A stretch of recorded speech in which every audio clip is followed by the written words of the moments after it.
सूर्यनगर नामक गांव में रमेश नाम का एक व्यक्ति अपनी पत्नी मीरा और बेटे अर्जुन टन के साथ रहता था।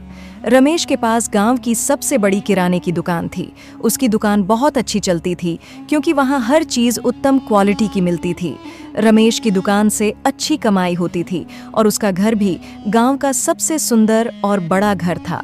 लेकिन रमेश बिना पैसे लिए किसी को कुछ नहीं देता था। भैया, मुझे घर के लिए कुछ राशन चाहिए। घर में सामान खत्म हो गया है, लेकिन अभी पैसे नहीं हैं। 2-4 दिन में जैसे ही मजदूरी मिलेगी, तुम्हारे पैसे चुका दूंगा। देखो भाई, मेरी दुकान पर सब कुछ अच्छी क्वालिटी का मिलता है, लेकिन मेरा एक नियम है, मैं उधार नहीं देता। अरे भैया, मैं तुम्हारा पड़ोसी हूँ, क्या तुम मुझे भी मना करोगे? तुम जानते हो, मैं जल्दी पैसे लौटा दूंगा। पड़ोसी हो तो किया हुआ, मैं उधार किसी को नहीं देता। दीनदयाल के बहुत अनुरोध करने पर भी रमेश ने उसे उधार नहीं दिया। गांव के लोग उसकी इस आदत से परेशान थे। गांव के दूसरे छोर पर एक धर्मशाला थी जहां रोज कई भूखे लोग खाना खाते थे। वहां का संचालक जगदीश औने था, जो गरीबों को मुफ्त में भोजन देता था। लोग उसकी मदद की दुआएं देते थे।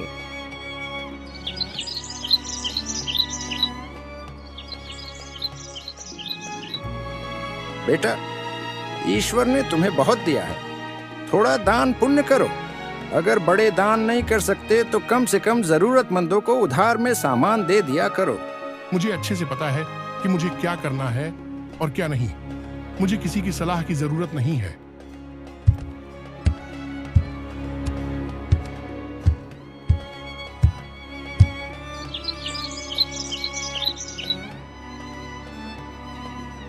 माँ, आज फिर स्कूल में सबने मेरा मजाक उड़ाया। राहुल और उसके दोस्तों ने कहा, तुम्हारे पिता तो पैसे का पुतला बन गए हैं। गांव की विधवा सावित्री काकी का बेटा बुखार से तड़प रहा था, पर पिताजी ने उन्हें दवाई के लिए पैसे तक नहीं दिए। माँ, मेरा सिर शर्म से झुक जाता है।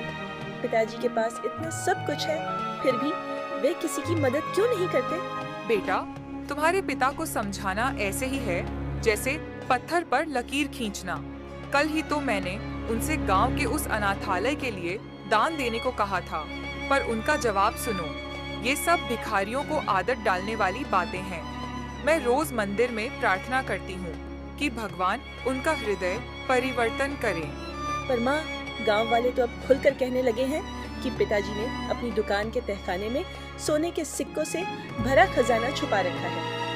सुबह शाम किसी न किसी का ताना सुनना पड़ता है। अरे सेठ के बेटे, आज तुम्हारे पिता ने किस गरीब का खून चूसा? क्या बकवास सुन रहा हूँ मैं? मेरे पैसे, मेरी मेहनत की कमाई, मैं जैसा चाहूँ वैसे खर्च करूंगा। अगर गांव वालों को इतनी ही चिंता है तो वे अपनी जेब से दान करें। बस इस बार सुन लो।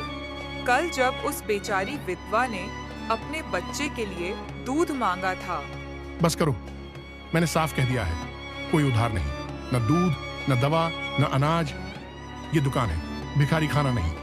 और हाँ अर्जुन, अगर तुम्हें मेरे तरीके पसंद नहीं तो कल से स्कूल की फीस खुद भरो। रमेश का क्रोध देखकर मीरा की आंखों से आंसू छलक पड़े। वह जानती थी कि उसके पति के इस रवैये ने पूरे परिवार को गांव में अपमानित कर दिया था। एक दिन रमेश को लकवा मार जाता है।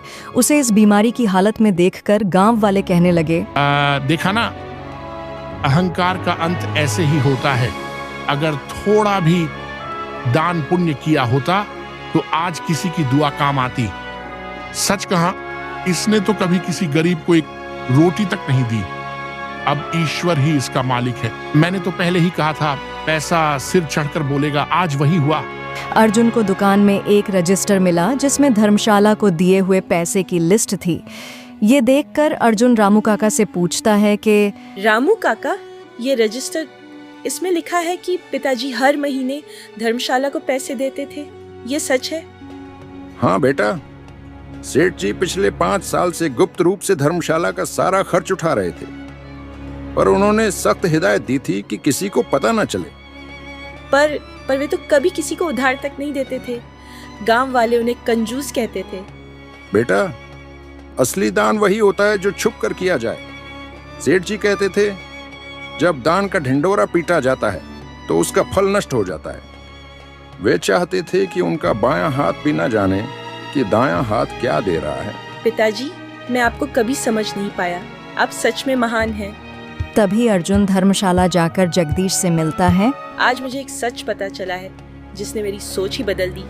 मेरे पिताजी, वे चुपके से इस धर्मशाला का सारा खर्च उठाते थे। कभी किसी ने नहीं पूछा, किसी ने नहीं जाना, लेकिन उन्होंने बिना नाम लिए इतने लोगों की सेवा की। सच कह रहे हो अर्जुन बेटा, मुझे भी आज पता चला जब मैं चेक कर रहा था कि इस बार पैसे क्यों नहीं आए। मैं तो सोचता था कि कोई संस्था या सरकार इसका खर्च उठाती है। नहीं, ये मेरे पिताजी का ही काम था और अब मैं भी उन्हीं की तरह इस परंपरा को जारी रखूंगा। लेकिन एक शर्त है, किसी को पता नहीं चलना चाहिए, न मेरा नाम न परिवार का। बस यह धर्मशाला चलती रहे, बस इतना ही काफी है।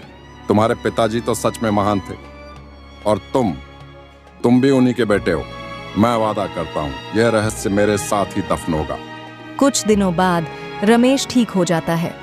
डॉक्टर कहता है, यह तो चमत्कार है। मैंने अपने पूरे करियर में ऐसा कुछ नहीं देखा।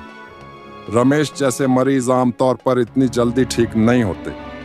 उसके शरीर ने जैसे नई ऊर्जा पाली हो। ये पिताजी की गुप्त दानशीलता का फल है। उन्होंने जो पुण्य कमाया वह आज हमारे परिवार को सहारा दे रहा है। धीरे धीरे समय बीतता है। आज भी सूर्यनगर के लोग नहीं जानते कि धर्मशाला का खर्च कौन उठाता है, लेकिन रमेश मुस्कुराते हुए गरीबों की मदद करते रहता है। सच्चा दान वही है जो गुप्त रूप से किया जाए।